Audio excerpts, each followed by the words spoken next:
illallah, la illallah, la ilaha illallah, la illallah, la ilaha illallah, la illallah, la ilaha illallah, la illallah, la illallah, la illallah, la illallah. Wa antasumu khairul lakum. Puasa lebih bagus ka aranjeun kabeh in kuntum talamun mun maneh nyaho.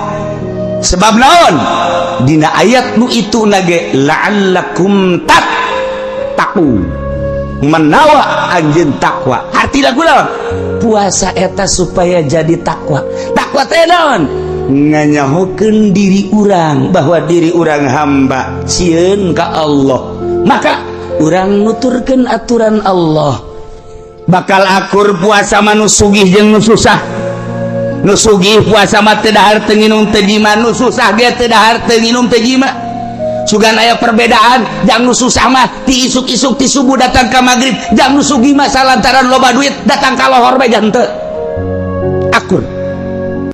Wa antasumu khairul lakum in kuntum ta'lamun. Akur bae nu sugih jeung nu susah. Nomor kahiji. Nomor kedua, bakal nimbulkan talatuf wa tarahum. Sebab naon? Hate geus bening. Ketika orang sapoe dua poe ngarasakeun lapar, awak leuleus, hate beuki caang, beuki caang, beuki caang, beuki caang, roh beuki bersih, neuleuh urang ka jelema nu susah. Bari mikir horenganan lapar teh kos kieu, mana teuing batur anu terus-terusan lapar, timbul talatuf patarahum hayang mere. Nu matak jelema nu boga di bulan puasa mah sapelit-pelitan nu sugih tetep bae, sapelit-pelitan nu boga tetep bae aya merena. Aya merena di bulan puasa mah. Sebab naon? Hatena keur diurus ku Allah. Betengna kurang di laparan, awak leles, mulai hate nyai-nyayan neuleuh ka Allah. Adapun neuleuhna ka Allah nisbi kumaha kekuatan diri urang.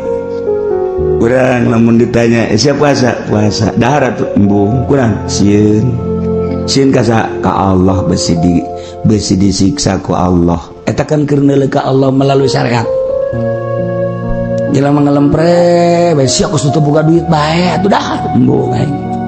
Atuh dahar bae duit aya naon aya beulieun loba teh aya aing teh kajian ke teu berarti duit di bulan Ramadan mah.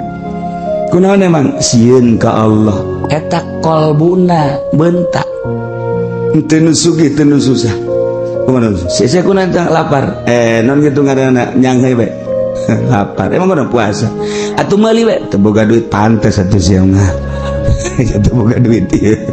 Nu teu boga duit tetep bae. Berarti di dieu aya naon ieu? Aya nimbulkeun kaistimewaan jiwa urang sehingga urang tertata rapi. Jam kurang dideleukeun bae. Deuleuh uluh kakarak jam 4 2 jam deui. Geus dihitungan bae. Neuleuh deui jam 5 sajam deui. Waduh setengah jam di gelas geus dikiekeun bae gelas. Sia naon setengah jam deui diambean. Aing ngambean mah geus seger segenna. Suara biasa. Eta teh lain lalangata.